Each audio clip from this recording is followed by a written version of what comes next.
بسم الله الرحمن الرحيم نحمده ونصلي ونسلم على رسوله الكريم أما بعد قال الله تبارك وتعالى والبدن جعلناها لكم من شعائر الله لكم فيها خير فاذكروا اسم الله عليها الصواف۔ اللہ تعالیٰ کا ارشاد ہے کہ قربانی کے جانوروں کو ہم نے تمہارے لیے اپنے شعائر میں سے بنایا ہے اور تمہارے لیے ان میں خیر ہے۔ آج 29 ذوالقعدہ کی شام ہو چکی ہے اور ابتدا ہو گئی ہے رات کی۔ کل 29 ہے، اگر چاند نظر آیا تو پرسوں یکم ذوالحج ہو جائے گی اور اس سے پھر آگے جو ہے وہ ورنہ پھر ایک دن اور چھوڑ کر ہو جائے گی۔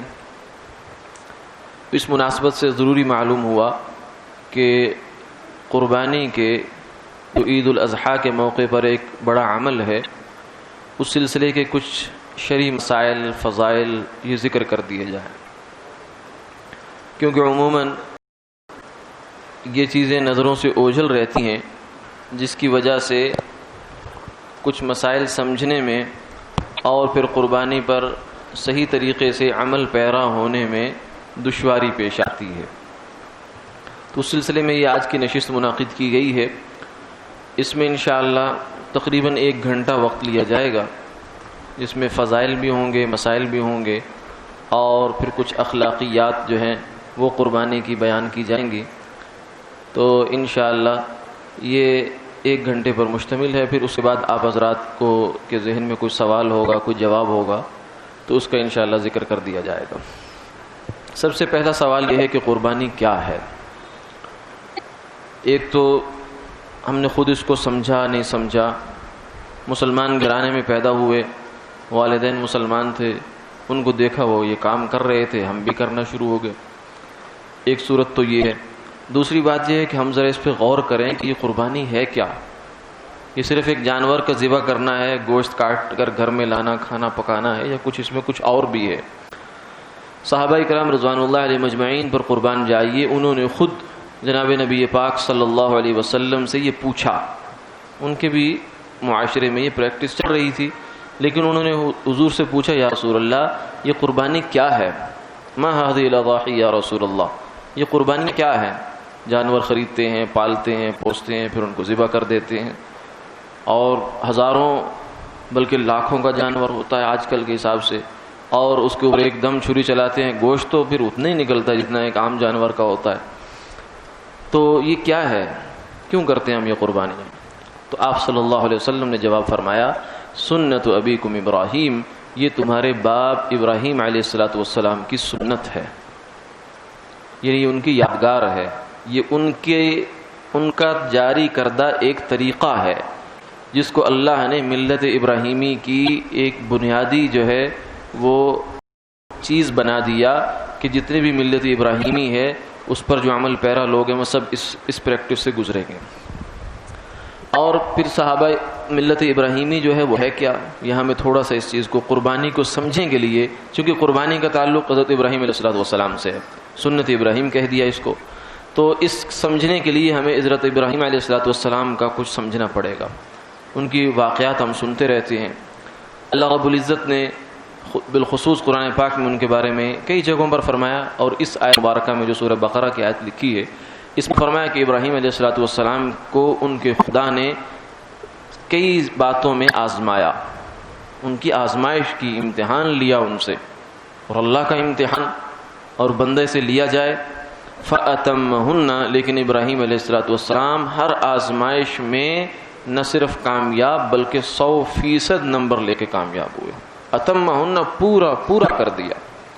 تو اس کے بعد اللہ کی جانب سے انعام آیا انی جاعلک للناس اماما، کہ اے ابراہیم ہم تمہیں آنے والی نسلوں کے لیے امام بنا دیتے ہیں۔ اب جو اس وقت بھی جو آسمانی مذاہب ہیں، اسلام ہے، یہودیت ہے، عیسائیت ہے، جو آسمانی الہامی مذاہب ہیں، وہ سب ابراہیم علیہ السلام کو اپنا بڑا مانتے ہیں۔ کہ امامت کا منصب اللہ نے ان کو دیا. اور ابراہیم علیہ السلام کی زندگی کا اگر آپ مطالعہ کریں تو ان کے اندر یہ چند چیزیں آپ کو نظر آئیں گے. سب سے پہلی چیز یہ ہے کہ سراپا تسلیم و رضا. ابراہیم علیہ السلام اللہ کے ہر حکم پر سر سے لے کر پاؤں تک راضی راضی رہتے. کبھی یہ نہیں کہا کہ اللہ یہ کیوں ہے, یہ نہیں ہونا چاہیے, کم کیجئے, اس کو تبدیل کر دیجئے, میرے سے مشقت ہو رہی ہے. نہیں, سراپا تسلیم و رضا. اگر گھر چھوڑنا پڑا ہے تو بھی اللہ کا حکم سمجھ کے چھوڑ دیا. اور ہجرت کرنی پڑی, بیٹے کے گردن پر چھری چلانی پڑی, ہر طرح کی خواہشات کو قربان اور اپنی عقل کو پیچھے کیا ہے, اللہ کے حکم کو مقدم کیا ہے. حالانکہ جن موقعوں پر اللہ نے ابراہیم علیہ السلام کا امتحان لیا ہے, اگر ہم ہوں اور اپنی عقل سے فیصلہ کریں تو وہاں وہ کام بنتا نہیں ہے جو ابراہیم نے کیا. اللہ نے کہا بے آب ہو گیا, زمین میں اپنے بچے کو اور بیوی کو چھوڑ دو. یہ نہیں پوچھا ہے اللہ کیوں, کس کے سہارے, کب تک, بنے گا کیا, ہوگا کیا, کہاں جائیں گے, کیا کھائیں گے, کیا بنے گا, کچھ نہیں پوچھا. اور بلکہ اجازت نہیں تھی گفتگو کی تو بولے بھی نہیں ہیں, بس نکل کے چل دیے. تو ابراہیم علیہ السلام کا یہ اسوہ ہے, اسوہ ابراہیمی ہے. قد کان لکم, ابراہیم علیہ السلام کو اللہ نے فرمایا کہ تمہارے لیے ان میں اسوہ ہے. تو قربانی کو سمجھنے کے لیے ابراہیم علیہ السلام کی یہ نفسیات سمجھنی پڑے گی کہ اللہ کا حکم جب آیا ہے تو اپنی عزیز ترین محبوب ترین چیز کو بھی اللہ کے حکم پر قربان کر دیا. یعنی وہ اللہ سے تعلق ہے, وہ محبت ہے, اور اللہ کے حکم پر فدائیت کا وہ جذبہ ہے کہ کوئی چیز اپنی بچا کر نہیں رکھی. تو یہ قربانی سنت ابیکم ابراہیم, ابراہیم علیہ السلام کی یادگار ہے. یعنی یہ جذبہ ہم سے چاہتی ہے, اور اس جذبے کو زندہ کرنے کے لیے یہ ایک اللہ کی جانب سے مقرر کردہ فریضہ ہے. پھر یہ ہے کہ قربانی ایک عبادت ہے. ایک یہ چیز ہمیں جو ہے سامنے رکھنی چاہیے کہ قربانی کا معاشی پہلو کوئی نہیں ہے, یہ سمجھیں. یعنی کیوں, اس لیے کہ یہ تو اس امت کو اللہ تعالیٰ نے یہ کہا ہے کہ تم اس کو گوشت بھی کھا لیا کرو, کھال جو ہے وہ کام میں لے آیا کرو, اور یہ کیا کرو, وہ کیا کرو. ورنہ سابقہ امتوں میں تو قربانی کا تصور ہی کچھ اور تھا. وہ تو یہ ہوتا تھا قربانی کرنے کے بعد رکھ دو, آسمان سے آگ آئے گی, کھا کر جلا کر بھسم کر کے چلی جائے گی, تمہیں کچھ ایک ذرہ بھی نہیں ملے گا اس میں سے, اور یہ خالص اللہ کے لیے ہوگی. تو اللہ تعالیٰ نے اس امت پر احسان فرمایا, انعام فرمایا, کس کو یہ کہا قربانی ہمارے نام پر, ہم راضی ہو جائیں گے, گوشت تم خود کھا لینا. تو اس لیے قربانی جو ہے یہ تو صرف اللہ اپنا پیسہ گویا کہ اللہ کے نام پر بہانا ہے, بس یہ سمجھیں, اور اللہ کو راضی کرنا ہے. تو اس لیے کچھ لوگ یہ بھی کہتے ہیں کہ جناب مسلمان اتنے بڑے پیمانے پر اتنے جانور ذبح کر دیتے ہیں, اتنا پیسہ اگر کسی اور کام میں لگا دیا جاتا تو اس سے بڑا فائدہ ہو جاتا. یہ بیچارے یہ سمجھتے نہیں ہیں کہ اللہ کے نام پر پیسہ لگانے کی قیمت کیا ہے. یہ سمجھتے ہیں کہ شاید معاشرے میں پیسہ بانٹنا جو ہے نا یہی اچھا کام ہے, اور یہی سب سے انسان کا اچھا پہلو ہے. حالانکہ اصل یہ ہے کہ انسان اللہ کو راضی کرنے والا بن جائے. قربانی کی عبادت ہے, عبادت اللہ اور بندے کے تعلق کو سنوارنے کے لیے آتی ہے. معاشی فوائد کے لیے اور بہت سی چیزیں ہیں, زکوٰۃ ہے وہ غریبوں کی مدد کے لیے ہوتی ہے, صدقات ہیں, کفارات ہیں شریعت کے, اور اس کے علاوہ جو ہے وہ تعاون کی بہت ساری مدات. یہ صرف ایک ہی مد رہ گئی ہے کہ اس کو آپ قربانی کو قربان کر کے پیسے بانٹنا چاہتے ہیں, تو یہ اس میں یہ چیز تلاش نہیں کرنی چاہیے. اصل مقصد اللہ کا حکم ہے, اور اسی کے اوپر ایک مسلمان کی نظر رہنی چاہیے. پھر صحابہ نے پوچھا یا رسول اللہ یہ قربانی پر ہمیں ملے گا کیا, کریں گے تو صحیح ہم, ابراہیم علیہ السلام کی سنت ہے, کچھ اجر بھی ملے گا, ما لنا فیہا من الاجر. آپ صلی اللہ علیہ وسلم نے فرمایا ہاں ملے گا. کیا ملے گا؟ ہر خون کے ہر قطرے کے بدلے میں ایک نیکی ملے گی. اور دوسری روایت میں فرمایا بکل شعرۃ حسنہ, کہ ہر بال کے بدلے میں ایک نیکی. پوچھا کہ جی بال بعض جانوروں پر تو زیادہ ہوتے ہیں, تو فرمایا کہ اللہ کے خزانوں میں کون سی کمی ہے کہ وہ بکری کے بالوں کے برابر تو نیکیاں دیں اور بھیڑ کے بالوں کے برابر نیکی نہ دیں. اللہ کی قدرت لامحدود, اس کے خزانے بھی لامحدود. اور فرمایا کہ قربانی کا عمل یوم النحر یعنی عید کے دنوں میں اللہ کو انسان کے جو اعمال سب سے زیادہ محبوب ہیں، اس سے بڑا کوئی عمل نہیں ہے. یعنی قربانی والے دن آپ صدقہ کر رہے ہیں، آپ رشتہ داروں کو ملنے جا رہے ہیں، آپ نے عید کی نماز پڑھی ہے، آپ نے غسل کیا ہے، سب نیک کام ہے، اچھے کام ہیں، لیکن اللہ کی نظر سب سے زیادہ آپ کے اس عمل پر ہے کہ آپ نے خون بہایا ہے. اللہ کی نظر میں اس دن ابن آدم کا اللہ کی نظر میں خون بہانے سے بڑا کوئی محبوب عمل ہے ہی نہیں. اللہ کی سب سے زیادہ محبت کی نظر اس پر پڑ رہی ہوتی ہے. اور فرمایا اور فضیلت کہ قربانی کا خون زمین پر بعد میں گرتا ہے، اللہ کے ہاں قبولیت کی مہر پہلے لگ جاتی ہے. اور اس لیے فرمایا کہ فصیب بہا نفسا، قربانی خوش دلی سے کیا کرو، اسے بوجھ نہ سمجھا کرو. تو اتنا بڑا اللہ کے ہاں اجر کا ایک ذریعہ ہے. اللہ 10 20 30 40 ہزار میں اتنا کچھ انسان کو عطا فرما دے تو اور کیا چاہیے. اور فرمایا کہ قیامت والے دن یہ قربانیاں کیا ہوں گی، لائی جائیں گی، تولی جائیں گی، اس کے کھر لائے جائیں گے، بال لائے جائیں گے، سینگ لائے جائیں گے. یعنی قربانی کا جانور جو ہے وہ گویا کہ انسان کے نامہ اعمال میں رکھ کر اس کو تولا جائے گا. اور فرمایا کہ اپنی قربانیوں کو خوب موٹا تازہ کیا کرو. فَإِنَّ ضَحَایَاكُمْ مَطَایَاكُمْ کہ تمہاری قربانیاں جو ہیں یہ قیامت والے دن تمہاری سواریاں ہیں گویا پل صراط پر. تو یہ قربانی میں یہ اجر اللہ نے عطا فرما رکھا ہے. اور یہ فضائل آپ ان کو اس نظر سے دیکھیں کہ اگر اللہ کی جانب سے ایک عمل کا بھی فضیلت نہ ہوتی تو یہ اللہ کا حکم کافی تھا.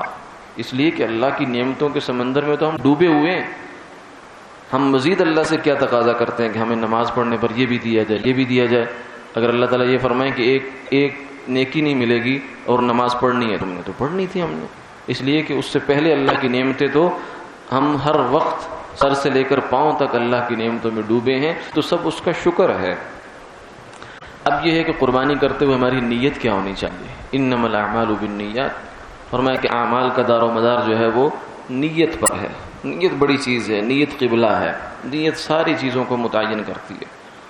ایک بندہ مثال ہے وہ قربانی کر رہا ہے، بہت اچھا موٹا تھا، اس نے جانور لے کر آیا ہے، لوگوں میں بڑی واہ واہ ہے، شہرت قربانی ہو رہی ہے، اور اس بندے کے دل میں بھی یہی بات ہے، لوگ کہیں گے بڑا مالدار ہے، حاجی صاحب نے بہت بڑا ویڑا جو ہے وہ لے کر آئے ہیں اور اس کو ذبح کیا، واہ واہ کیا بات ہوگی. یہ دل میں یہ جذبہ آ گیا. اور دوسرے بندے بیچارے نے چھوٹی سی ایک بکری لی ہے، اس سے کہا کہ لوگوں کو میں دکھاؤں گا کیا، چپکے سے رات کو لا کر گھر میں باندھ دی ہے، اور نیت کیا ہے، اللہ راضی ہو جائے، اللہ کا حکم تھا پورا کر رہا ہوں. تو یہ ایک ویڑا نہیں، اس جیسے ہزار نہیں لاکھ جو ہے بیل بھی آپ اکٹھے کر لیں، اسے ایک بکری کے برابر نہیں ہو سکتے. اس لیے کہ عمل اللہ کے ہاں وہ بڑا نہیں ہے جسے ہم اپنی نظروں سے بڑا سمجھتے ہیں. عمل وہ بڑا ہے جسے اللہ بڑا سمجھے. اور اللہ کے ہاں عمل بڑا ہوتا ہے دل کے جذبے سے. یعنی جس عمل میں اللہ کو خوش کرنے کی ہم نے نیت کی ہے وہ عمل اللہ کیا بڑا. اللہ کو کیا چاہیے، لن ینال اللہ لحومها ولا دماؤها ولكن يناله التقوى منكم. فرمایا کہ قربانی کا خون اور اس کا گوشت، یعنی کہ آپ کے ویڑے سے، آپ کے اونٹ سے کتنا خون نکلا، اللہ کو یہ اس سے کیا غرض. نہ گوشت اس نے لینا ہے تم سے، اس نے تو تمہارے دل کے تقوی دیکھنا ہے کہ میرے عمل کو پورا کرنے کے لیے جذبہ کیسا ہے. تو اس لیے نیت بنیادی بات ہے. ہر عمل میں نیت اچھی ہونی چاہیے. ان صلاتی و نسکی و محیایا و مماتی للہ رب العالمین. یہ بھی ابراہیم علیہ الصلوۃ والسلام کے اسوہ کی ایک چیز ہے کہ ہر کام میں اللہ کو راضی کرنے کی نیت. تو قربانی بھی ایک عمل ہے، اس میں بھی ہم اللہ کو راضی کرنے کی نیت کریں گے. اور اللہ کی رضا جو ہوتی ہے وہ قربانی کے اندر پھر ایک نیت، حسن نیت بھی ہے، اور پھر کچھ اور چیزیں بھی ہیں جس کے بغیر وہ عمل اللہ کے یہاں قبول نہیں ہوتا. سب سے ایک بات ہے اسلام. مسلمان کی اللہ قربانی قبول کرتے ہیں. غیر مسلم چاہے جو ایمان نہیں لایا، اللہ پر ایمان نہیں، اللہ پر ایمان ہے، حضور اقدس صلی اللہ علیہ وسلم پر ایمان نہیں ہے، لا الہ الا اللہ پڑھتا ہے لیکن محمد الرسول اللہ نہیں مانتا، وہ ایک نہیں، دو نہیں، 100 جانور بھی قربان کرے تو ایک پھوٹی کوڑی کا اجر بھی اسے نہیں ملے گا. اور اخلاص کہ اللہ کے لیے کرنا ہے. پھر مال حلال، یعنی اللہ کے نام پر جانور دینا ہے اور ذبح کرنا ہے، تو اس میں کوشش ہو کہ مال حلال استعمال کیا جائے، اگر شبے والی اور اس قسم کی کمائی ہے تو اس سے بچا جائے، بالخصوص اجتماعی قربانیوں میں حصہ ڈالتے ہوئے اس چیز کا خیال رکھنا چاہیے۔ اب ذرا یہ بھی پتہ چل جائے کہ حضور اقدس صلی اللہ علیہ وسلم نے ہمیں تو حکم دیا کہ قربانیاں کرو اور اجر ہے، تو خود آپ کا اسوہ بھی تو سامنے آنا چاہیے۔ تو آپ صلی اللہ علیہ وسلم کے بارے میں صحابہ فرماتے ہیں کہ آپ مدینہ منورہ میں آپ نے 10 سال قیام فرمایا، کوئی سال ایسا نہیں گزرا جس میں آپ نے قربانی نہ کی ہو۔ اور قربانی کرتے کیسے تھے؟ حج کے موقع پر تو آپ نے 100 اونٹ قربان کیا، 63 اونٹ اپنے ہاتھ سے ذبح کی۔ اور جو عام قربانی جو مدینہ منورہ میں ہے، عید الاضحیٰ جب آتی تھی تو آپ کیا کرتے تھے؟ 2 چتکبرے خصی موٹے اور سینگوں والے مینڈے خریدتے تھے قربانی کے لیے، اور انہیں اپنے ہاتھ سے ذبح فرماتے تھے۔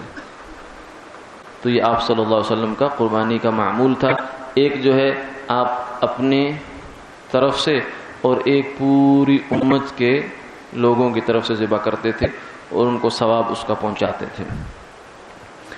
اب قربانی کی حیثیت کیا ہے؟ شریعت کی نظر میں قربانی واجب ہے، یعنی یہ ایسا نہیں ہے کہ کر لی نہیں کی، ثواب تو ہے اس کے اندر، کوئی شک نہیں، لیکن شریعت کی نظر میں قربانی واجب ہے۔ کس پر؟ جو بندہ صاحب استطاعت ہے۔ اب کون بندہ صاحب استطاعت ہے؟ مالدار کون ہے؟ قربانی صاحب حیثیت پر واجب ہے۔ آپ نے فرمایا من وجد سعة ولم يضحي فلا يقربن مصلانا، کہ جس بندے کے پاس گنجائش ہو، صاحب حیثیت ہو، قربانی کر سکتا ہو، وہ نہ کرے۔ فلا يقربن مصلانا، عید والے دن اسے ہماری عیدگاہ کے قریب آنے کی اجازت نہیں ہے۔ اتنی سخت وعید جو ہے یہ صرف مستحب پر نہیں ہو سکتی کہ کر لیا نہیں کر لیا، بلکہ یہ واجب ہے کہ اگر وسعت ہے تو قربانی کی جائے۔ اب سوال یہ ہے کہ قربانی کس پر واجب ہے؟ یہ بڑا اہم اس نشست کا ایک مرکزی جو ہمارا مقصد ہے اور مرکزی جو مسئلہ ہے وہ یہ ہے۔ اس پر ذرا دھیان سے آپ حضرات توجہ فرمائیں گے تاکہ یہ مسئلہ اچھی طرح کلیئر ہو جائے اور بار بار پریشانی نہ اٹھانی پڑے۔ اسی میں بہت ساری بے احتیاطیاں ہوتی ہیں، کتنے لوگ ہیں جن پر قربانی واجب ہوتی ہے نہیں کر رہے ہوتے، وہ سمجھتے ہیں ہمارے اوپر کہاں سے واجب ہو۔ ٹھیک ہے، تو قربانی کس پر واجب ہے یہ جاننے کی ضرورت ہے۔ اس کے لیے تھوڑا سا ہم آپ کو تھوڑی توجہ دلانے کے لیے، یہ کوئی امتحان نہیں ہے، ایک ذرا یہ نقشہ ہے، اس میں کچھ بندے جو ہیں وہ معاشرے کے کچھ افراد لکھے گئے ہیں۔ سب سے پہلے معذور ہے، پھر بیوہ ہے، پھر کنواری بچی ہے، پھر ملازم ہے، پھر دکاندار ہے، پھر شادی شدہ خاتون ہے، پھر ایک طالب علم ہے، پھر ایک مریض ہے۔ اس طرح تھوڑا سا ہم نے اپنی جو قربانی کے بارے میں ہماری پہلے سے معلومات ہیں اس کو ذرا تھوڑا سا تجدید کرنی ہے ان کی اس میں۔ اب ان کے پاس کیا کچھ ہے یہ آگے ہر ایک کے آگے لکھا ہوا ہے۔ معذور آدمی کے پاس سونا کوئی نہیں، چاندی کوئی نہیں، 50,000 روپیہ ہے، مکان اپنا ہے، گاڑی بھی، سواری اپنی ہے۔ اب سوال یہ ہے کہ اس پر قربانی واجب ہے یا نہیں ہے؟ آپ اپنے ذہن میں اس کا جواب لکھ لیں، بعد میں اس کو ملا کر دیکھیے گا۔ بیوہ ہے، 8 تولہ سونا اس کے پاس ہے جو اس نے مکان بنانے کے لیے رکھا ہے، 1 لاکھ روپیہ بھی ہے بچیوں کی شادی کے لیے رکھا ہوا ہے، اور پلاٹ بھی ہے جس پر مکان بنانا ہے، خریدا ہوا ہے، اچھے وقتوں میں خریدا ہوا تھا۔ اب اس پر قربانی واجب ہے یا نہیں ہے؟ سوال یہ ہے۔ کنواری بچی ہے، 5 تولہ زیور اس کے پاس ہے، ابھی شادی نہیں ہوئی، والدین نے لے کر دے دیا، ایک موبائل بھی ہے، قربانی واجب ہے یا نہیں واجب؟ سوال۔ ملازم ہے، 30,000 روپیہ نقدی اس کے پاس، اور جو اس نے لوگوں کا دینا ہے ادھار وہ 50,000 ہے، اور 1 لاکھ اس کی تنخواہ ہے، لیکن فیملی بڑی ہے، کچن میں ہی دائیں بائیں ہو جاتا ہے، اور اس کے علاوہ مکان ہے، سواری ہے، قربانی واجب ہے، یعنی ارننگ پرسن ہے یہ۔ دکاندار ہے، 20,000، 5 لاکھ اور مکان، سواری ہے۔ پھر شادی شدہ خاتون ہے، 5 تولہ زیور ہے اور 5,000 نقدی ہے اس کے پاس، اور تنخواہ یا پینشن وغیرہ اس کو 5,000 آتی ہے، اور موبائل ہے۔ اسٹوڈنٹ ہے، 50,000 اس کے پاس ہے، موبائل بھی ہے، موٹر سائیکل بھی ہے، بائک بھی ہے، مریض ہے جس کے پاس 1.5 لاکھ ہے اور 50,000 قرض ہے اور آپریشن کروانا ہے جس کا خرچہ 2 لاکھ ہے. اب ذرا آپ حضرات اس سب کو اپنے ذہن میں تصور کر لیں کہ کس پر قربانی واجب ہے اور کس پر نہیں ہے. اگر آپ نے کر لیا تو ہم آگے چلتے ہیں. اب یہ جواب ہے. معذور پر واجب ہے، بیوہ پر واجب ہے، کنواری بچی پر واجب ہے، ملازم پر واجب نہیں ہے، دکاندار پر واجب نہیں ہے. اس کنڈیشن میں ویسے تو ہو سکتا ہے دکانداروں پر بھی ہو، اس کا یہ مطلب نہیں ہے کہ کسی دکاندار پر نہیں ہے یا کسی ملازم پر بھی نہیں ہے. مقصد یہ ہے کہ اگر اس قسم کا سٹیٹس ہو ان کا تو ان پر قربانی نہیں ہے. شادی شدہ خاتون واجب ہے، طالب علم ہے، اسٹوڈنٹ ہے، ابھی شادی بھی نہیں ہوئی، ابھی جاب بھی نہیں شروع کی، قربانی واجب ہے اس پر اس خاص صورتحال میں. اور مریض ہے اس پر بھی واجب ہے. اب یہ یقینی بات ہے کہ ہمیں تھوڑا سا جو ہماری پرانی معلومات ہیں یا ہمارے کچھ تصورات ہیں اس میں کچھ تھوڑی سی تبدیلی آئی ہوگی کہ یہ کیا ہو گیا. کہ ہم تو سمجھتے تھے کہ قربانی ہو، زکوٰۃ ہو، یہ تو ارننگ پرسن پر ہوتی ہے، جو بندہ کماؤ ہے، کمانے والا ہے، برسر روزگار ہے، یہ تو اس پر ہوتا ہے. جو صاحب حیثیت ہے، جو گھر میں بیٹھی خاتون ہے، کنواری بچی ہے، پڑھنے والا طالب علم ہے، اس پر کہاں سے آگے قربانی؟ یہ کیا عجیب بات ہے. اب اس مشکل کا حل جو ہے، اس اشکال کا جواب جو ہے وہ یہ ہے کہ شریعت کی نظر میں قربانی مالدار پر واجب ہے، صاحب حیثیت پر واجب ہے. اب سوال یہ ہے کہ مالدار کون ہے؟ دنیا کا دستور تو یہ ہے کہ دنیا میں ہر بندہ اپنے آپ کو غریب ہی سمجھتا ہے. دین کے معاملے میں ہم امیر سمجھتے ہیں اپنے آپ کو. ہم کہتے ہیں جتنا میں دین پہ چل رہا ہوں بہت ہے، بہت سو سے اچھا ہوں میں. لیکن دنیا کے معاملے میں ہر بندہ سمجھتا ہے کہ میرے پاس کچھ نہیں ہے، مجھے اور چاہیے. تو اس لیے مالداری کا کون مالدار ہے کون نہیں ہے شریعت نے ہمارے اوپر نہیں چھوڑا کہ ہم جس کو سمجھیں اس کو مالدار بنا دیں، جس کو نہ سمجھیں اس کو غریب بنا دیں، بلکہ اس کے لیے خود ایک معیار طے کر دیا ہے. وہ معیار کیا ہے؟ وہ ہے فرمایا کہ من ملک 200 درہم، جو شخص چاندی کے 200 درہم ہوتے تھے، اس زمانے کے سکے تھے، وہ جس کی ملکیت میں ہے وہ مالدار ہے. اور جس کی ملکیت میں اتنا مال نہیں ہے وہ مالدار شریعت کی نظر میں نہیں ہے. یعنی گویا کہ جو یہاں سے ہمیں اپنے ذہن میں ایک تبدیلی لانی ہے مسئلوں کو سمجھنے کے لیے، وہ یہ ہے کہ ہمارا تصور تھا انکم پر، کہ جس کے پاس انکم آ رہی ہے وہ مالدار ہے، جبکہ شریعت کا اس طرح کا کوئی مسئلہ نہیں. شریعت کہتی ہے جس کے پاس اثاثہ موجود ہے، جس کی ملکیت میں دیکھو کیا ہے، چاہے اس کو انکم آ رہی ہے یا نہیں آ رہی ہے. اس وقت اس کی ملکیت میں 52.5 تولہ چاندی یا 200 درہم، اس کے برابر مالیت اس کے پاس ہے تو اچھی بات ہے، پھر یہ مالدار ہے. اگر وہ اس سے نیچے چلا جاتا ہے تو پھر یہ مالدار نہیں ہے. اور 52.5 تولہ چاندی آج کل کی مالیت کے لحاظ سے میرے خیال میں شاید 600 کے راؤنڈ اباؤٹ تھی جو ہے وہ تولہ چاندی کا. تو اس حساب سے اگر آپ اس کو لگائیں تو 40,000 مشکل سے بنتی ہے. تو گویا کہ جی 800 روپیہ، جزاک اللہ، 800 روپیہ فرما رہے ہیں. تو 800 روپیہ کو اگر آپ لگائیں تو کتنا بنے گی اندازاً؟ 52.5 تولے کو چاندی کو اگر 800 روپیہ تولہ لگائیں 41.5، چلیں 12، اس کے قریب گویا کہ شریعت کی نظر میں یہ بندہ مالدار ہے، جس کے پاس اتنا کچھ ہے. اس میں چاندی کی صورت میں ہے یا سونے کی صورت میں ہے یا کیش کی صورت میں ہے یا ضروریات زندگی سے زائد سامان کی صورت میں ہے. یہ جو آخری والی شک ہے نا، یہ بہت ساری ہماری مستورات کو اس دائرے میں لے آتی ہے. ضروریات زندگی سے زائد سامان کا مطلب یہ ہے کہ آپ کی ملکیت میں کچھ ایسی چیزیں ہیں کہ جن کی آپ کو نارمل لائف میں کوئی ضرورت نہیں ہے. آپ کے کچن میں اس کی ضرورت نہیں ہے، بستر رکھے ہوئے ہیں، برتن رکھے ہوئے ہیں، جہیز کا سامان ایسا رکھا ہے جو مہینوں اور سال تک استعمال میں نہیں آتا. تو یہ سامان آپ کی ضرورت کا نہیں ہے. ضرورت کا سامان وہ ہوتا ہے جس کو اگر آپ کی زندگی سے مائنس کر دیا جائے تو آپ مشکل میں پڑ جائیں. تو یہ آپ کی زندگی، یہ ضرورت کا سامان نہیں ہے بلکہ یہ ضرورت سے زائد ہے.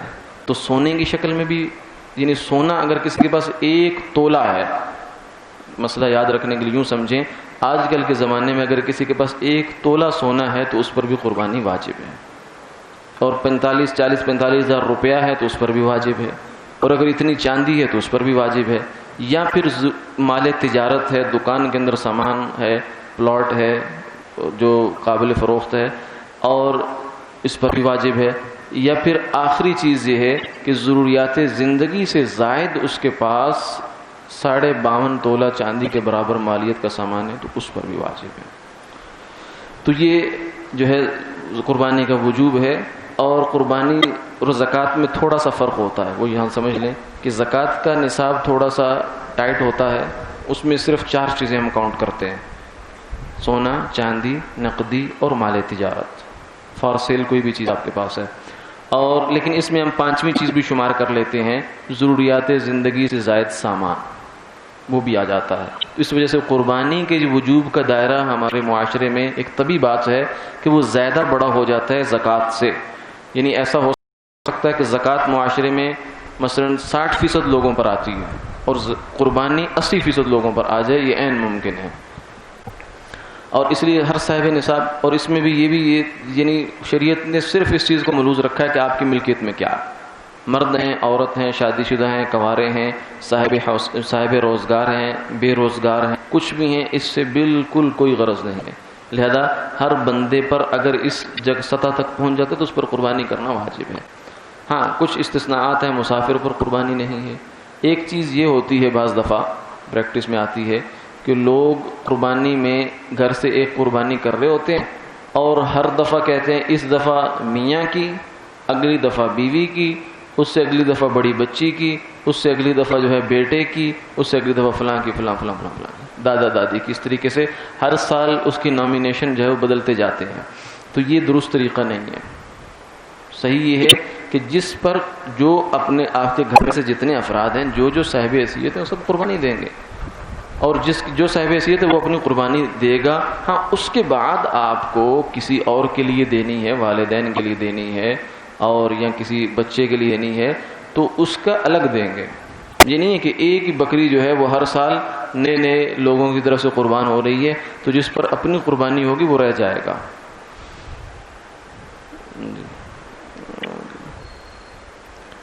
یہ پھر یہیں سے یہ بات بھی سمجھ میں آ جاتی ہے کہ ایک گھر کے اندر ایک قربانی یہ کافی نہیں ہے۔ یہ پرانا ایک ہمارا تصور ہوتا تھا کہ جہاں ایک گھر میں ایک جگہ کھانا پکتا ہے، ایک کچن ہے، وہاں سے ایک قربانی کافی ہے۔ یہ تصور صحیح نہیں ہے۔ قربانی کا تعلق کچن کے ساتھ یہ نہیں ہے، پکنے کے ساتھ، قربانی کا تعلق مالیت کے ساتھ ہے۔ اگر ایک گھر کے 5 بندے صاحب حیثیت ہیں، چاہے کھانا ان کا ایک جگہ پکتا ہے تو ان پر 5 قربانیاں ہوں گی، ایک قربانی نہیں ہوگی۔ باقی سے بعض لوگوں کو شبہ ہوتا ہے کہ حضرت ابو ایوب انصاری رضی اللہ تعالیٰ عنہ سے روایت ہے، فرماتے ہیں کہ ان سے کسی نے پوچھا کہ حضور کے زمانے میں قربانیوں کا کیا سٹیٹس ہوتا تھا، کیسی ہوتی تھی؟ تو انہوں نے کہا کہ حضور کے زمانے میں تو ایک گھر سے ایک بندہ قربانی کرتا تھا اور سب مل کر کھا پی لیا کرتے تھے، اور لیکن اب کیا صورتحال ہے؟ اب لوگوں نے فخر و مباحات کے لیے قربانیاں کرنا شروع کر دی۔ تو کچھ لوگ یہ سمجھتے ہیں کہ شاید اس سے یہ معلوم ہوتا ہے کہ ایک گھر سے ایک قربانی ہے، لیکن اس پوری حدیث پاک کو آپ دیکھ لیں تو اس سے صاف معلوم ہوتا ہے کہ ابو ایوب انصاری رضی اللہ تعالیٰ عنہ کوئی قربانی کے وجوب سے متعلق بات نہیں کر رہے، وہ تو لوگوں کے زمانے کے فرق کو ذرا بیان کرنا چاہ رہے ہیں کہ حضور کے زمانے میں یا اس کے بعد سے کے زمانے میں لوگوں کے پاس اتنی مالیت ہی نہیں ہوتی تھی، اتنی حیثیت نہیں ہوتی بیچارے کہ ایک گھر میں ایک بندہ ہوتا تھا زیادہ سے زیادہ جو قربانی کر سکتا ہوتا، تو باقی تو سب بس اسی کے جو ہے عیالدار ہوتے تھے۔ اور جبکہ اب کیا ہے کہ چونکہ مال و دولت کی وسعت ہے تو ظاہر سی بات ہے کہ اب لوگوں نے قربانیاں زیادہ ہو رہی ہیں، لیکن ساتھ ہی یہ فرما دیا کہ اخلاص بھی ہونا چاہیے قربانیاں زیادہ کرنے میں۔ تو اس کا مطلب یہ نہیں ہے کہ ایک گھر سے ایک قربانی کافی ہے۔ اب اس کے بعد ہم اگلے پورشن میں داخل ہوتے ہیں کہ قربانی کا وجوب ہمیں سمجھ میں آ گیا، اب ہم جانور خریدنے کے لیے گویا کہ جائیں گے۔ تو کون کون سے جانور ایسے ہیں جن کی قربانی ہو سکتی ہے؟ شریعت نے اس کا بھی ہمیں بالکل بتا دیا۔ اونٹ کی ہو سکتی ہے، گائے کی، بکری، بھیڑ، دمبا، بھینس۔ کچھ حضرات کا شبہ ہوتا ہے کہ بھینس کی قربانی نہیں ہوتی، بھینس کی قربانی جائز ہے، اس لیے کہ بھینس جو ہے امام مالک رحمہ اللہ فرماتے ہیں الجاموس نوع من البقرہ، کہ بھینس یہ گائے ہی کی ایک قسم ہے اسی کی فیملی کا یہ ایک ممبر ہے. اور زکوٰۃ میں بھی بالکل سیم اس کے وہی احکامات ہیں، دودھ پینے میں بھی یہی اس کے احکامات ہیں. اور جو ہے چونکہ عرب میں بھینس تھی نہیں تو ظاہر سی بات ہے کہ اس کا تذکرہ نہیں آیا، لیکن وہ گائے کے ضمن میں گویا کہ اس کا تذکرہ موجود ہے. پھر آگے جانور کی عمر کتنی ہونی چاہیے؟ بکرا بکری جو ہے وہ 1 سال کے ہونے چاہیے، بھیڑ اور دمبا ہونا تو 1 سال کے چاہیے. لیکن اگر 1 سال کا نہیں 6 مہینے کا کم سے کم ہے اور وہ اتنا فربا ہے، اتنا موٹا ہے، صحت مند ہے، کھاتا پیتا ہے کہ وہ اگر 1 سال والے اپنے جیسے جانوروں کو چھوڑا جائے تو وہ 1 سال کا ہی لگے تو پھر وہ قربانی پر لگ سکتا.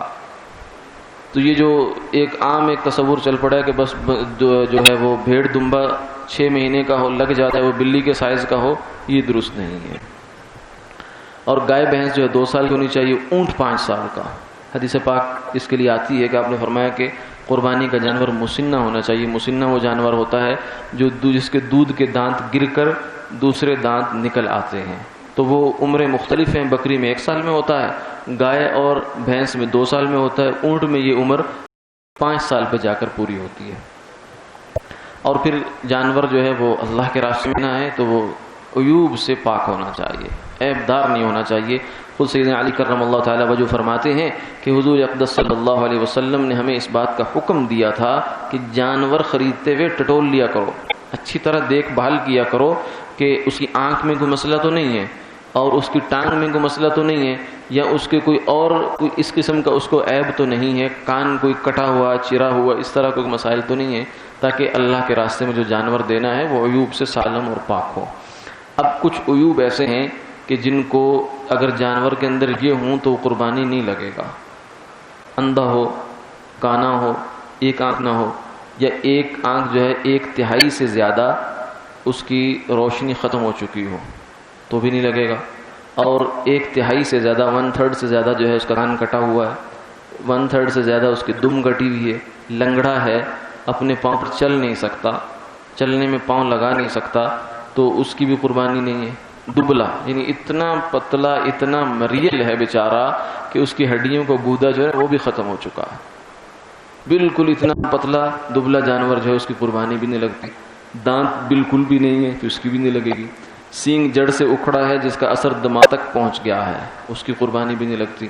اور بکری کا 1 تھن ختم ہو گیا اور دودھ بند ہو جائے تو قربانی نہیں ہے. اونٹ گائے کے 2 تھنوں میں مسئلہ ہو جائے تب نہیں ہے، ان کا 1 میں چل جائے گا.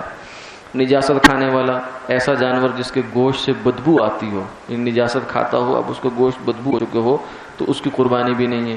گائے کی 1/3 تک زبان کٹ جائے تو بھی قربانی نہیں لگے گی. دمبے کی پیدائشی چکتی نہ ہو اس کی بھی قربانی نہیں لگے گی. اور دمبے کی چکتی جو ہے 1/3 سے زیادہ کٹ جائے. اسی طریقے سے وہ جانور کہ جو نہ نر میں ہے نہ مادہ میں ہے، تیسری دنیا میں ہے، اس کی قربانی بھی نہیں ہوتی. اب خصی جانور کی قربانی، عام طور سے خصی جانور جو ہے، خصی ہونا جانور میں ایک اعتبار سے ایک عیب ہے کہ اس سے آگے تناسل توالد جو ہے اس کا سلسلہ نہیں چل سکتا. لیکن دوسرے پہلو سے دیکھا جائے تو خصی ہونا عیب نہیں ہے، یہ بلکہ گوشت کو لذیذ کرتا ہے، عمدہ کرتا ہے، جانور اچھی طرح اچھا موٹا فربا ہو جاتا ہے. تو آپ صلی اللہ علیہ وسلم نے خود جو ہے وہ خصی جانور کی قربانی فرمائی ہے. ضحى رسول اللہ صلی اللہ علیہ وسلم بکبشین املحین موجوعین، 2 بڑے مینڈے جو تھے وہ خصی ہوتے تھے، آپ اس کی قربانی فرما دیا کرتے تھے. اور حاملہ جانور کی قربانی کرنا مکروہ ہے. اگر آپ کو معلوم ہو گیا کہ اس کے پیٹ میں بچہ ہے تو اب اس کی قربانی کرنا پسندیدہ نہیں ہے، اچھا نہیں ہے. اگر کر دی یا پہلے سے پتہ نہیں تھا، اب بچہ اگر تو زندہ نکل آیا تو اس کو بھی ساتھ ذبح کر دے. ایک قربانی میں کتنے لوگ شریک ہو سکتے ہیں؟ تو اس میں بکری جو ہے یا دمبا بھیڑ، اس میں تو ایک ہی بندہ شریک ہوگا، ایک سے زیادہ نہیں ہو سکتے. اور اونٹ اور گائے جو ہے اس میں صرف 7 آدمی شریک ہو سکتے ہیں. حضرت جابر بن عبداللہ رضی اللہ تعالیٰ عنہ فرماتے ہیں کہ حضور اقدس صلی اللہ علیہ وسلم نے ہمیں حکم دیا تھا کہ اونٹ میں بھی اور گائے کے اندر جو ہے ہر ایک میں 7 بندے شریک ہو جائیں. بخاری مسلم کی روایت ہے. امام ترمذی فرماتے ہیں والعمل على هذا عند اہل العلم، کہ علم کا عمل اسی پر ہے. ایک روایت بعض حضرات پیش کرتے ہیں کہ حضور اقدس صلی اللہ علیہ وسلم کے ساتھ ہم سفر میں تھے تو آپ نے ہمیں 10 کو اونٹ میں شریک فرمایا. تو اس روایت میں یہ صراحت نہیں ہے کہ آپ صلی اللہ علیہ وسلم نے کہ علم میں بھی وہ بات آئی ہو، ایک صحابہ کا عمل تھا تو اس لیے وہ تائید اس کو ملی ہو، یہ واضح نہیں ہے. اور یہ جو بات ہے یہ حکم ہے. روایت قولی جو ہے وہ روایت فعلی پر زیادہ ترجیح رکھتی ہے، اور امت کا آج تک اس پر توارث اور تعامل بھی چلا آ رہا ہے. قربانی میں دوسروں کا حصہ رکھنا یہ عام طور سے ہوتا ہے، والدین کا حصہ رکھتے ہیں. حضور اقدس صلی اللہ علیہ وسلم کی طرف سے قربانی کرنا، سیدنا علی کرم اللہ تعالی وجہ فرماتے ہیں کہ حضور اقدس صلی اللہ علیہ وسلم نے مجھے حکم دیا تھا کہ میں آپ کی طرف سے قربانی کروں، تو میں ہمیشہ آپ کی جانب سے قربانی کرتا ہوں. تو آپ صلی اللہ علیہ وسلم کا حصہ قربانی میں رکھنا اچھی بات ہے، رکھا جا سکتا ہے. اسی طریقے سے جو والدین دنیا سے رخصت ہو گئے ان کی طرف سے بھی ہو سکتا ہے، لیکن یہ ذہن میں رہے کہ اپنا حصہ الگ ہوگا، یہ الگ ہوگا. اسی ایک حصے کو جو ہے وہ بار بار ریپیٹ کر کے سب کو خوش نہیں کیا جائے گا. اور اسی طریقے سے اجتماعی قربانی ہو، بڑا جانور ہے اس میں آپ قربانی کا حصہ بھی ڈال سکتے ہیں، اور موقع ہے کہ بچوں کے اپنے عقیقے کا حصہ بھی اس میں ڈال سکتے ہیں. عقیقہ اور قربانی سیم ہے، بالکل احکامات ایک جیسے ہیں. ہاں بچے کے 2 ہوں گے لڑکے کے، اور بچی کا ایک حصہ عقیقے کا اس میں رکھا جائے گا. قربانی کے دن کتنے ہیں؟ قربانی کے دن 3 ہیں، 10، 11، 12. کچھ حضرات یہ کہتے ہیں کہ چوتھا دن بھی ہے، اور وہ اس کے لیے ایک روایت پیش کرتے ہیں کل ایام التشریقی ایام الذبح، ایام التشریقی ایام الذبح. کہ روایت میں آتا ہے کہ ایام تشریق ایام ذبح ہیں، یعنی جتنے بھی ایام تشریق ہیں، تشریق کے دن 9، 10، 11، 12 جس میں ہم تکبیرات پڑھتے ہیں، اور بلکہ 13 بھی ہے. تو یہ ایام ذبح ہیں. لیکن ایک تو یہ روایت سندن ضعیف ہے، اس کے اوپر کوئی صحیح روایت سے یہ بات ثابت نہیں ہے. دوسرے یہ ہے کہ اگر اس روایت کو لیا جائے اسی طریقے سے تو پھر تو قربانی 9 سے شروع ہونی چاہیے، بجائے اس کے کہ 10 سے شروع ہو تو پھر پورے 5 دن ہونے چاہیے، 4 دن نہیں بنتے. اور نافع رضی اللہ عنہ فرماتے ہیں کہ ابن عمر رضی اللہ عنہ نے فرمایا کہ قربانی 2 دن ہے یوم اضحیٰ کے بعد. یوم الاضحیٰ تو 10ویں ذی الحجہ، اور اس کے بعد 11ویں اور 12ویں، تو یہ 3 دن قربانی ہوئی. اس لیے 3 دنوں کے اندر ہی قربانی سے فارغ ہونا چاہیے، تاکہ ایک تو آدمی اختلاف سے بھی بچے، اور پھر جو متفقہ بات چلی آ رہی ہے اسی پر عمل ہو. تکبیرات تشریق، یہیں سے یہ بھی ہے کہ جب 9 ذی الحج کی فجر ہو جائے گی تو تب سے لے کر 13 کی عصر تک ہر نماز کے بعد 1 مرتبہ یہ تکبیر کہنا ضروری ہے. مرد بلند آواز سے کہیں گے، عورتیں آہستہ آواز سے کہیں گی. چاہے آپ جماعت سے نماز پڑھیں یا انفراداً پڑھیں، مقیم ہوں، مسافر ہوں، کسی حال میں بھی ہوں، یہ تکبیرات کہنا ضروری ہے. اگر کوئی بھول جائے تو دوسرا اس کو یاد بھی دلا سکتا ہے. کم سے کم 1 دفعہ ان تکبیرات کا پڑھنا ضروری ہے. اللہ اکبر لا الہ الا اللہ واللہ اکبر وللہ الحمد. اور قربانی کا دن جب آ گیا ہے، 9 ذی الحج سے ہم آگے چلے گئے، تو قربانی کا وقت کیا ہے، کس وقت میں قربان کرنا ہے؟ تو جہاں تو عید کی نماز ہوتی ہے، اصول سیدھا سا ہے، جہاں عید کی نماز ہوتی ہے وہاں تو عید سے پہلے ذبح نہیں ہو سکتا. ایک صاحب نے ایسا کیا، مدینہ منورہ میں آپ صلی اللہ علیہ وسلم عید کی نماز سے فارغ نہیں ہوئے تھے، انہوں نے پہلے قربانی کر دی. تو آپ نے فرمایا کہ اپنی قربانی دوبارہ کرو، یہ تو گوشت ہے، چلو حلال ہے تمہارے لیے، کھا لو، استعمال کر لو، لیکن قربانی کوئی نہیں ہے، یہ قربانی دوبارہ کرنی پڑے گی. اس لیے کہ عید کی نماز کا جب تک سلام نہیں پھر جاتا اس وقت تک قربانی نہیں ہوتی. ہاں جہاں عید کی نماز نہیں ہے، جیسے گاؤں دیہات ایسے ہوں جہاں عید کی نماز نہیں ہوتی، تو وہاں عید کی نماز سے پہلے بھی قربانی، وقت سے پہلے بھی، سورج نکل گیا اس کے بعد آپ قربانی کر سکتے ہیں.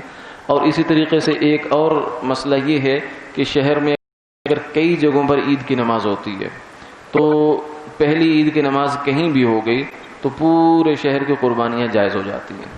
اب خود عید کی نماز نہیں پڑھی قربانی والے بندے نے تو بھی اس کی قربانی ہو سکتی ہے. اس کا تعلق بندے کی عید سے نہیں ہے بلکہ اس آبادی کی عید سے کہ آبادی میں عید کی نماز ہو چکی ہو.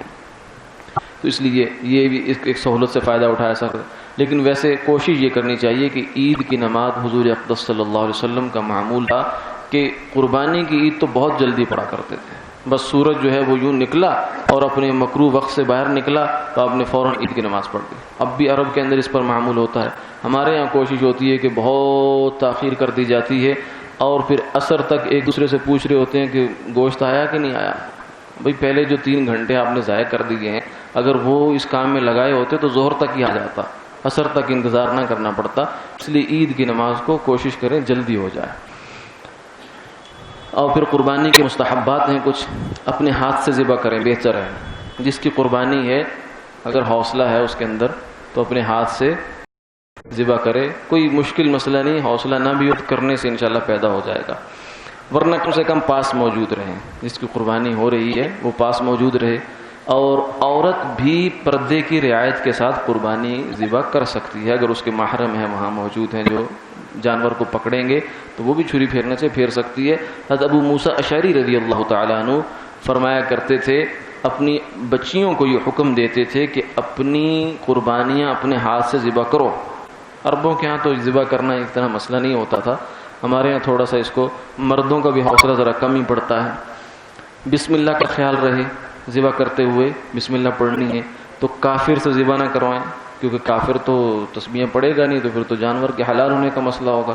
اور قبلہ رو کر لیں اس کو، ذبح سے پہلے اور بعد کی دعا پڑھیں، جو ہے وہ بسم اللہ اللہ اکبر اور انی وجہت وجہی للذی فطر السماوات والارض حنیفا وما انا من المشرکین ان صلاتي ونسکی ومحیای ومماتی للہ رب العالمین۔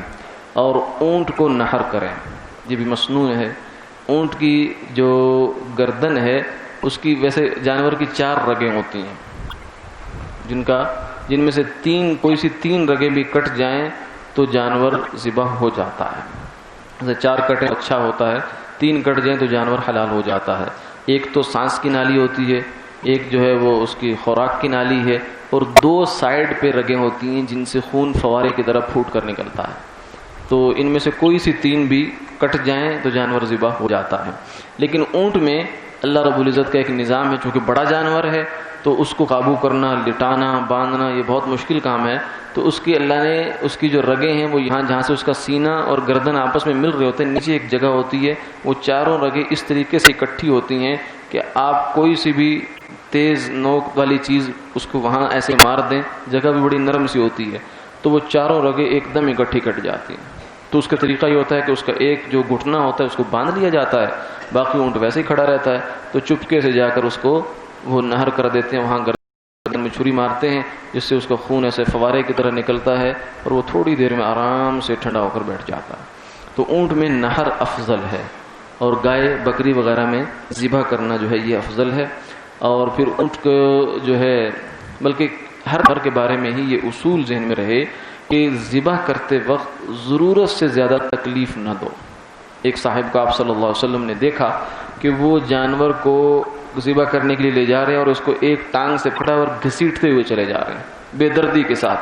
تو آپ نے فرمایا، بھائی اسے 2 موتوں کا مزہ کیوں چکھا رہے ہو؟ ذبح تو تم نے کرنا ہی کرنا ہے، تو اس سے پہلے اس کو کیوں تکلیف دے رہے ہو؟ تو اس لیے اصول یہ ذہن میں رہے کہ جانور کو ضرورت سے زائد تکلیف نہ ہو، اللہ کا حکم ہے ذبح کرنا، لیکن فرمایا فَأَحْسِنُوا الذِّبْحَ اذا قتلتم فاحسنوا القتل واذا ذبحتم فاحسنوا الذبح۔ جب تم ذبح کرو تو بھی اچھے طریقے سے۔ مسلمان کا ہر کام جو ہے وہ ڈھنگ سے ہوتا ہے، بے ڈھنگا کام نہیں ہوتا۔ جانور کو ضرورت سے زیادہ تکلیف نہ ہو، اور چھری اچھی اور تیز ہو، یہ بھی بڑی ضرورت ہوتی ہے، کیونکہ عام طور سے عید کے موقع پر کسائی وہ آ جاتے ہیں جو سارا سال کسائی نہیں ہوتے، وہ بھی کسائی بن کے سامنے آتے ہیں۔ وہ بیچارے کسی کے پاس چھری ہوتی ہے، نہیں ہوتی، کسی کے پاس ہوتی تو سال بھر پرانی زنگ آلود ہوتی ہے، تو وہ پہلے اچھی طرح اس کو دیکھ لیا جائے کہ جانور کو چھری کند ہو تو اس سے تکلیف زیادہ ہوتی ہے، اور پھر ایک جانور کے سامنے دوسرے جانور کو ذبح نہ کیا جائے، اس سے بھی اس کو تکلیف ہوتی ہے۔ اور جلدی ٹھنڈا کرنے کے لیے جانوروں کو منکا نہ توڑا، اس کے اندر پانی نہ گھسایا جائے، اور اسی طریقے سے چھری بعض لوگ اس کے دل پر جو ہے وہ لگا دیتے ہیں، گھونپ دیتے ہیں کسائی بعض دفعہ، تاکہ جانور جلدی جان چھوٹ جائے، اس سے آگے جانا ہوتا ہے انہوں نے۔ تو یہ کام ان سے نہ کرنے دیں. اسے کہ بس چھری پھیر دی نا تم نے, اب ہم پکڑ لیں گے, آپ نے آگے جہیں سے جانا ہے ہو کر واپس آ جائیں.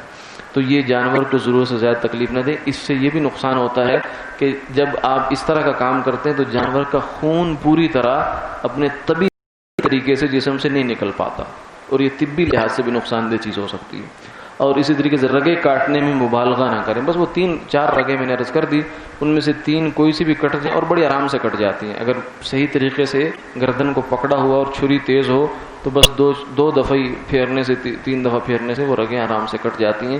زیادہ مبالغہ اتنا نہ کریں کہ وہ جو پیچھے اس کی پھر وہ حرام مز والی جو ہڈی ہے ایسا نہ ہو کہ وہی کٹ جائے. اور پھر اب قربانی جب ہو گئی ہے تو اب اس کا گوشت کیا کرنا ہے. گوشت کے بارے میں فرمایا کہ ابتدا مستحب ہے. آپ صلی اللہ علیہ وسلم کا معمول تھا کہ آپ عید الفطر میں تو عید سے پہلے کوئی کھانے کی میٹھی چیز کھا کر جایا کرتے تھے, اور عید الاضحیٰ میں آپ صلی اللہ علیہ وسلم گوشت سے ابتدا فرمایا کرتے تھے.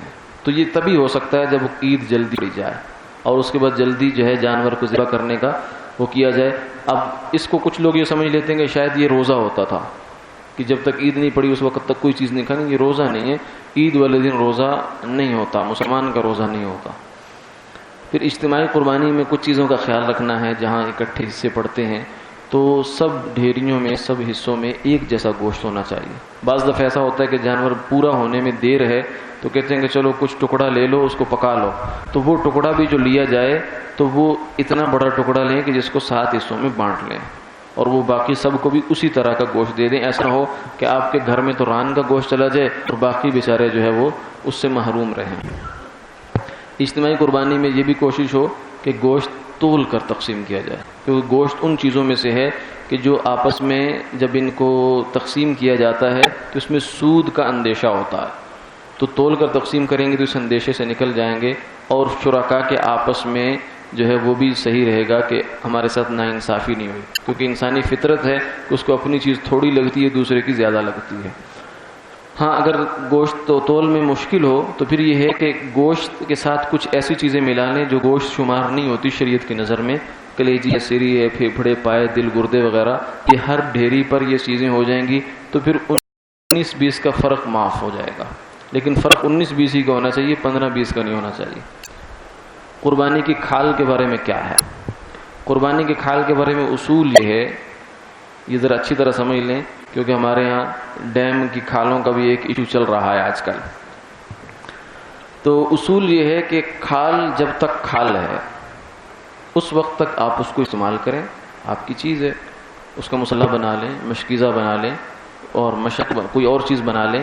آپ کو کلی اختیار ہے اس کے بارے میں. کسی کو گفٹ کر دیں, اپنے دوست کو. لیکن اگر وہ کھال آپ بیچ دیتے ہیں یا کوئی آپ کی نمائندگی کرتے ہوئے اس کو بیچ دیتا ہے, ٹھیک ہے, یعنی کھال وہ پیسوں میں کنورٹ ہو گئی, تو اب اس رقم کو آپ استعمال نہیں کر سکتے. یہ رقم اب زکوٰۃ کے حکم میں چلی گئی ہے. جو زکوٰۃ کا مصرف ہے وہی اس رقم کا مصرف ہے. اس لیے جہاں زکوٰۃ لگ سکتی ہے وہیں یہ رقم لگ سکتی ہے. تو گویا کہ نتیجتاً کیونکہ کھالیں ہم کھال ہونے کی صورت میں استعمال نہیں کرتے, عموماً ہم یا تو خود بیچتے ہیں یا ہم اداروں کو دے دیتے ہیں کہ لے جاؤ. اور اداروں کو بھی اسی لیے دیتے ہیں, یہ نہیں کہ تم ساری کھالیں جو ہیں ان کا کوئی خود ہی کوئی کوٹ ووٹ بناؤ, بلکہ یہ ہوتا ہے کہ بیچ کر اپنی ضرورتیں پوری کرو. تو جب کھال بہرحال بکتی ہے, نتیجتاً بکتی ہے, تو بکنے کے بعد اس کا حکم زکوٰۃ والا ہے. تو اس لیے آپ اس کو یوں بھی تعبیر کر سکتے ہیں کہ کھال کا حکم زکوٰۃ والا ہے.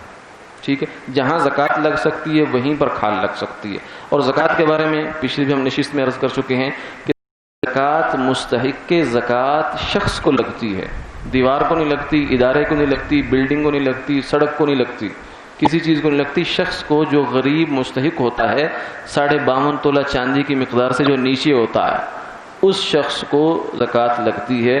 تو قربانی کی کھال کی رقم کا مستحق بھی وہی ہے. اس لیے قربانی کی کھال تعمیر میں یا اور کسی اسی طرح رفاہی کسی منصوبے میں لگانا درست نہیں ہے. اسپتال یا خیراتی ادارے جو آپ سے کھال لے جاتے ہیں وہ آپ کے نمائندے ہوتے ہیں, کھال کو بیچتے ہیں, بیچنے کے بعد وہ پابند ہیں, ذمہ دار ہیں کہ وہ اس رقم کو زکوٰۃ کے مصرف میں استعمال کریں.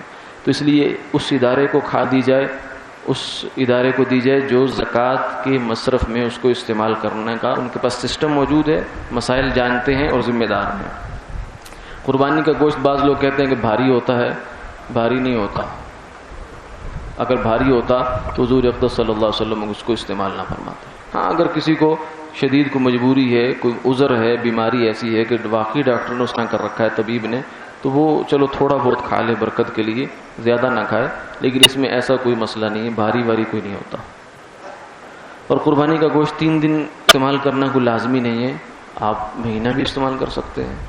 آپ صلی اللہ علیہ وسلم نے شروع میں حکم دیا تھا 3 دن کا، لیکن پھر فرمایا کہ اب تم اس کو کھاؤ، ذخیرہ کرو اور اس کو جتنے دن چاہے استعمال کرو.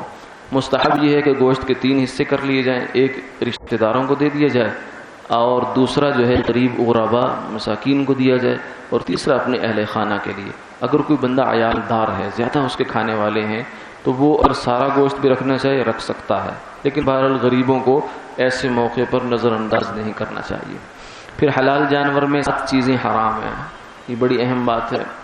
ایک پتا، مثانہ، مادہ کی شرمگاہ، نر کی شرمگاہ اور غدود اور خون. یہ 5-6 چیزیں تو ایسی ہیں کہ جن میں ہماری قوم متفق ہے. ایک چیز ایسی ہے کہ جس میں ہمیں اختلاف ہو جاتا ہے، بالخصوص لاہور والوں کو، وہ ہے کپورے، ٹکاٹک، جس کو ہم بڑے مزے لے کے کھاتے ہیں. یہ معجم جو ہے طبرانی کی روایت ہے، جس میں آپ نے فرمایا کہ یہ 5 چیزیں حرام ہیں، جس میں نردہ کی شرمگاہ بھی ہے اور کپورے بھی اس کے آتے ہیں. تو ایک ہمارے وہ عالم ہے، وہ کہتے ہیں کہ وہ بھائی تمہارا اگر اتنے بڑے جانور سے پیٹ نہیں بھرا تو اتنا چھوٹا سا کپورا تمہارے لیے کیا کرے گا، اس لیے اللہ کو حکم سمجھ کے چھوڑ دو اس کو. قربانی کے کھال یا گوشت اجرت میں نہیں دینا، یہ بڑی اہم بات ہے. عام طور سے جب کسائی سے بات ہو رہی ہوتی ہے کہتے ہیں او یار پیسے کاٹ کر تو گوشت بھی تو لینا ہے. تو یہ جو گوشت بھی تو لینا ہے نا، یہ اجرتی کا حصہ بنا رہے ہیں آپ اس کو. سیدنا علی کرم اللہ تعالی وجہ فرماتے ہیں کہ حضور نے جو حکم دیا کہ قربانی کا گوشت اور اس کی کھال اور اس کی جو رسیاں، پالان، یہ وغیرہ، اس کو کسی چیز کو اس کے بنانے والے کی اجرت میں نہیں دینا، اجرت اپنے پاس سے دینی ہے. فرمایا نحن نعطیہ من عندنا، ہم اس کو اجرت اپنے پاس سے دیتے ہیں. اس لیے اس کے ساتھ جب آپ معاملہ طے کریں تو اس وقت گوشت کو صاف نفی کریں، گوشت نہیں ملے گا تجھے. ہاں بعد میں دے دیں، وہ بیچارہ بھی ایک امید رکھتا ہے، معاشرے کا حصہ ہے، دینے کو دے دیں، لیکن آپ کے معاملے میں اجرت کا حصہ نہیں ہونا چاہیے گوشت. اب یہ ہے کہ آخر میں کچھ چیزوں کا خیال رکھنا ہے کہ مسلمان وہ ہے، فرمایا المسلم من سلم المسلمون من لسانہ و یدہ، مسلمان وہ ہے جس کے ہاتھ سے اور اس کی زبان سے دوسرے مسلمان محفوظ رہیں. اگر ایک مسلمان دوسرے مسلمان کو تکلیف دیتا ہے تو یہ کامل مسلمان نہیں ہے. فرمایا کہ وہ بندہ مومن نہیں، وہ بندہ مومن نہیں، وہ بندہ مومن نہیں. صحابہ نے پوچھا یا رسول اللہ کون؟ فرمایا کہ جس کا پڑوسی اس کے شر سے محفوظ نہ ہو، اس کی تکلیف سے محفوظ نہ ہو، وہ مسلمان نہیں ہے. تو مسلمان کو تکلیف دینا حرام ہے. حجر اسود کا بوسہ کتنی فضیلت کی چیز ہے، لیکن فرمایا کہ اگر مسلمان کو تکلیف ہوتی ہو تو بوسہ نہ لو. پھر اس کے لیے استلام رکھا ہے کہ دور سے اس کو اشارے سے چوم لو، اللہ اس میں تمہیں اس سے زیادہ برکت عطا فرمائے. ایک مسلمان کی تکلیف کو ملحوظ رکھا. تو جانور کی دیکھ بھال سے لے کر ہر چیز پر یہ قربانی کرنے کا یہ مطلب نہیں ہے کہ ہمیں لوگوں کے راستے تنگ کرنے کا یا لوگوں کو جو ہے تکلیف میں دینے کا کوئی سرٹیفکیٹ مل گیا ہم قربانی کر رہے ہیں. نہ جیسے قربانی اللہ کا ایک حکم ہے، اسی طریقے سے معاشرے کو اور گلی کو، محلے کو، پڑوسیوں کو تکلیف سے بچانا یہ بھی اللہ کا حکم ہے. تو اس چیز کا خیال رہے، راستے صاف رہیں، ذبح کرتے وقت صفائی کا اہتمام ہو. ذبح کے بعد جو علائشیں وغیرہ ہیں وہ ایسے نہ ہو کہ گلی میں پڑی رہیں اور بیچارے گزرنے والے جو ہیں بد دعائیں دیتے رہیں. یہ بڑی فرمایا اتقوا اللاعنین کہ 2 لعنت والی چیزوں سے بچو. ان میں سے آپ نے ایک چیز یہ بھی فرمائی کہ راستے پر کوئی آدمی پیشاب کر جائے، کہ گزرنے والے کو کتنی شدید تکلیف ہوتی ہے کہ اس کے منہ سے بے ساختہ بد دعا نکلتی ہے. تو یہ لعنت کی چیز ہے جس سے بچنا چاہیے کہ راستے میں کوئی ایسی تکلیف دہ چیز نہ ڈالی جائے، اوجڑی ہے، گوبر ہے، گلی وغیرہ میں نہ ڈالا جائے. تو یہ مختصر سا ہمارا. بس آخر میں ایک مسئلہ اور بھی ہے، شاید اس کا سوال ہوتا ہے اس لیے ہم نے اس کو اسی میں ڈال دیا کہ جانور آج کل تول کر خریدا جا رہا ہے، قربانی کے جانور. تو اس میں علماء کی رائے یہ ہے، ہماری بھی رائے یہی ہے کہ تول کر خریدنا جانور درست نہیں ہے. کیوں؟ اس لیے کہ اس کے وزن میں کمی بیشی کا احتمال ہوتا ہے، تو فقہی لحاظ سے اس پہ اشکال ہوتا ہے. تو ہاں البتہ یہ ہو سکتا ہے کہ آپ وزن کروا لیں ویسے اپنا اندازہ لگانے کے لیے، لیکن اس کا جو معاملہ کریں گے، عقد کریں گے، وہ تول کی بنیاد پر نہیں ہونا چاہیے. یعنی اس کو ضرب دے کر کے آپ 350 کا ہے تو لہذا اتنا بن گیا، ایسا نہیں ہو، بلکہ آپ ایک اندازہ لگائیں، پھر اس کے بعد لم سم اس کے ساتھ معاملہ کریں. ہاں جی بتاؤ کتنے کا دو گے، 10,000 کا، 9,000 کا، 15، 20 جتنا بھی بنتا ہے. تو یہ ایک اختلافی مسئلہ ہے، اس لیے اس سے بھی بچنا چاہیے. اور قربانی والے کے لیے مستحب یہ ہے کہ جنہوں نے قربانیاں کرنی ہیں، ذوالحج کا چاند کل نہیں پرسوں اگر نظر آ جاتا ہے تو جس نے قربانی کرنی ہے وہ اپنے بال، ناخن، زیر ناف، زیر بغل، ضرورت سے ضروری جو زائد بال ہیں وہ، اور جو ہے ناخن وغیرہ اور حجامت بھی وہ پہلے بنوا لیں. یہ جو 10 دن ذوالحج کے آئیں گے اس کے اندر پھر نہ وہ اپنے بال کاٹیں، نہ ناخن کاٹیں، نہ زیر ناف بال وغیرہ. تو اس سے پہلے اس صفائی سے فارغ ہو جائیں تاکہ ان دنوں میں یہ عمل رہے. لیکن اگر مجبوری ہو کوئی تو کوئی کاٹ بھی لے گا تو گناہگار نہیں ہے، یہ فرض واجب نہیں ہے، ہاں مستحب ہے، اجر کا باعث ہے. آپ صلی اللہ علیہ وسلم نے اس کی ترغیب فرمائی ہے، لازم قرار نہیں دیا. تو یہ اب مختصر ہے. اب آپ حضرات کے ذہن میں کوئی اس کی نسبت سوال ہو تو بلا تکلف فرما لیجئے.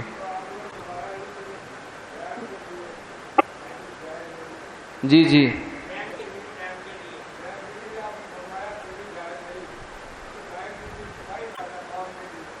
جی جی ہاں، اجتماعی فائدہ تو قوم کا ہے لیکن صرف غریبوں کا فائدہ نہیں ہے. کھال جو ہے وہ صرف غریب کا حق ہے، اس میں سے تو امیر بھی فائدہ اٹھائیں گے، بلکہ سرکاری منصوبوں سے تو بڑے بڑے امیر بڑے بڑے فائدے اٹھاتے ہیں. جی اور کوئی بات ہے تو فرمائیں ورنہ دعا کر لیتے ہیں. جی جی جی جی جی جی جی ہاں، اچھا سوال ہے کہ حج کے موقع پر بعض دفعہ حاجی پریشان ہوتے ہیں، پوچھتے ہیں کہ ہمارے اوپر قربانی بن رہی ہے یا نہیں بن رہی. تو ذہن میں یہ رہے کہ ایک حج کی قربانی ہے جو دم تمتع ہے، دم شکر ہے. وہ عام طور سے ہمارے حاجی چونکہ تمتع کر رہے ہوتے ہیں تو ان پر قربانی آ رہی ہوتی ہے. ایک تو وہ تو کرنی ہر حال میں حاجی نے. دوسری قربانی اس کی یہاں والی ہے، تو اس کے لیے یہ دیکھنا پڑے گا کہ وہ وہاں مقیم ہے یا مسافر ہے. اگر وہ وہاں مقیم ہے یعنی عید کے دنوں میں تو پھر اس پر قربانی وہ والی آئے گی، اگر مسافر ہے تو نہیں آئے گی. اب یہ کیسے طے کریں گے؟ اس کا ایک آسان فارمولہ ہے کہ اگر آپ مکہ مکرمہ میں حج کا احرام باندھ کر 7 یا 8 ذی الحج کو بندھواتے ہیں، مینا چلے جاتے ہیں، تو مینا جانے سے پہلے اگر مکہ میں آپ کو 15 دن قیام کا موقع مل گیا، یعنی آپ مکہ میں مقیم ہو گئے شریعت کے حساب سے، تو پھر آپ مینا میں بھی مقیم ہیں اور آپ قربانی کریں گے. لیکن اگر آپ کو اس سے پہلے 15 دن کا مسلسل قیام کا مکہ میں موقع نہیں ملا تو پھر آپ مسافر ہیں، لہذا آپ وہاں قربانی نہیں کریں گے. یعنی واجب نہیں ہے، اگر کرنا چاہے تو اچھی بات ہے. اور وہ والی قربانی جو حج کی قربانی وہ تو وہیں ہوگی، لیکن یہ والی قربانی یہ وہاں کرنا ضروری نہیں، یہ یہاں بھی ہو سکتی ہے. جی ہاں، اچھا سوال کیا. قربانی کا گوشت غیر مسلم کو دیا جا سکتا ہے؟ جی بالکل دیا جا سکتا ہے، کوئی حرج نہیں.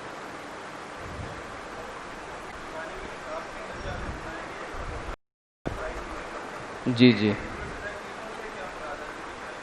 ہاں، اصل میں اس کی کوئی لسٹ دینا آسان نہیں ہوتا. ضرورت سے زائد چیزوں سے مراد یہ ہے کہ وہ چیزیں کہ جو مہینوں تک بلکہ پورے سال میں بھی کبھی شاذ و نادر کہیں اس کا استعمال ہو تو ہو، ورنہ وہ عام طور سے استعمال نہیں ہوتا.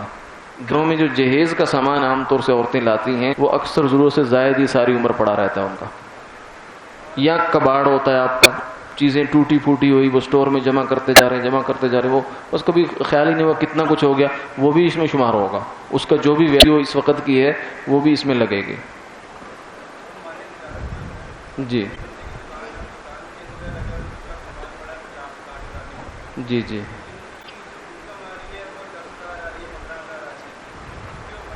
جی مال تجارت اگر اس کا 50,000 کا ہے تو وہ نصاب کو پہنچ گیا. آمدن چاہے اس کی 10 یا 5 ہے لیکن اس کے پاس ایک اثاثہ موجود ہے، اس کی ملکیت میں ایک مال موجود ہے، تو اس لیے اس پر قربانی آئے گی. جی نابالغ پر قربانی نہیں ہے، نابالغ پر نہیں ہے، بالغ پر قربانی ہے. جی اور فرما دیں.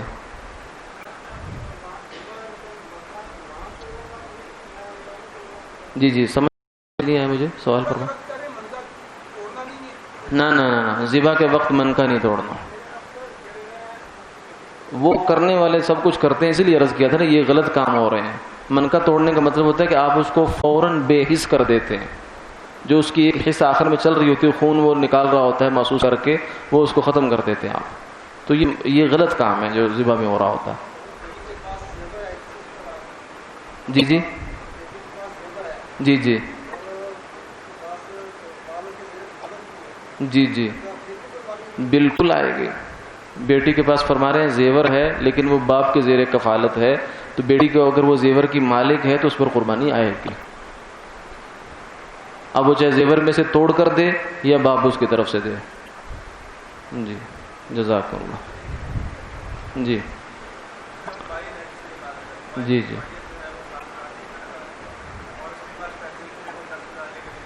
موبائل جو استعمال کا ہے نا وہ کاؤنٹ نہیں ہوتا. جیسے آپ کی لگژری گاڑی اس میں کاؤنٹ نہیں ہوتی کیونکہ وہ آپ کی ضرورت ایک استعمال میں چیز ہے، اس لیے وہ کاؤنٹ نہیں ہوگا. ٹھیک ہے جی. درود پاک پڑھ. اللهم صل على سيدنا ومولانا محمد وعلى ال سيدنا ومولانا محمد وبارك وسلم ثم صل عليه. اللهم انا نسألك العفو والعافية والمعافاة في الدين والدنيا والآخرة يا ارحم الراحمين يا ارحم الراحمين. یا اللہ اس نشست کو، اس حاضری کو اپنی بارگاہ میں قبول فرما. یا اللہ جو دین کے مسائل سیکھے ہیں، سنے ہیں، یا اللہ سمجھیں. یا اللہ اس پر جو اجر کے وعدے ہیں وہ سب اجر یا اللہ ہمیں عطا فرما. یا اللہ جو فضائل ہیں وہ ہمیں عطا فرما. یا اللہ جو کچھ سنا ہے یا اللہ اس پر عمل کرنے کی توفیق عطا فرما. یا اللہ حاضر مجلس کی حاضری کو قبول فرما. ایک ایک قدم کو خوشیوں سے مالا مال فرما. یا اللہ بیماروں کو شفا کاملہ عاجلہ دائمہ مستمر عطا فرما. جو مسلمان اس دنیا سے رخصت ہوئے یا اللہ سب کی قبروں کو نور سے منور فرما. یا اللہ سب حاضرین مجلس کی حاضری کو قبول فرما. نیک خواہشات کو اپنی بارگاہ میں قبول فرما. یا اللہ تمام جائز حاجات کو اپنی بارگاہ میں قبول فرما. یا اللہ ہم محتاج ہیں. یا اللہ اپنا محتاج فرما لیجئے. زندگی بھر یا اللہ کسی کا محتاج نہ فرما. رزق حلال وافر نصیب فرما. گھریلو پریشانیاں، کاروباری پریشانیاں، الجھنیں، مسائل، مصائب یا اللہ سب سے ہماری حفاظت فرما. یا اللہ جادو، جنات، شر، شرور کے یا اللہ جذبات سے ہمارے دلوں کو پاک فرما. یا اللہ اس کے اثرات سے ہمارے جسموں کو، ہمارے گھروں کو پاک فرما. یا اللہ شیطانی اثرات سے ہماری حفاظت فرما. یا اللہ اس مسجد کو، یہاں کے نمازیوں کو یا اللہ اپنی بارگاہ میں قبول فرما. انتظامیہ والوں کو یا اللہ اپنی بارگاہ میں قبول فرما. یا اللہ تمام کاوشوں کو، نیک محنتوں کو اپنی بارگاہ میں قبول فرما. یا اللہ دین کی خدمتوں کے یا اللہ لامحدود سلسلے جاری فرما. یا اللہ دن دگنی رات چگنی ترقی نصیب فرما. اللہ ہمارے ایک ایک عمل کو اخلاص سے مالا مال فرما. یا اللہ قبولیت سے مالا مال فرما. یا اللہ جو کچھ کہا ہے اس پر عمل، یا اللہ جو کچھ مانگا ہے وہ عطا فرما. یا اللہ جو نہیں مانگ پائے، مانگنا چاہیے، یا اللہ وہ بھی سب عطا فرما. یا اللہ ہم منگتے ہیں، جھولیاں پھیلائے ہوئے ہیں، یا اللہ ہمارے ہاتھوں کو خالی رد نہ فرما. یا اللہ ہماری جھولیوں کو یا اللہ خیروں سے، برکتوں سے مالا مال فرما. یا اللہ نبی پاک صلی اللہ علیہ وسلم کی شفاعت نصیب فرما. ہر مسلمان کو حرمین شریفین کی مقبول حاضری نصیب فرما. جانے والوں کے سفر کو قبول فرما. حج کو حج مبرور فرما. ان کی تمام نیک دعاؤں کو اپنی بارگاہ میں قبول فرما. یا اللہ ان کی دعاؤں میں ہمارا بھی حصہ نصیب فرما. یا اللہ خاتمہ بالایمان فرما، خاتمہ بالخیر فرما، خاتمہ بالایمان فرما. وصلی اللہ تعالی علی خیر خلقہ محمد وآلہ وصحبہ اجمعین برحمتک یا جزاکم اللہ خیر.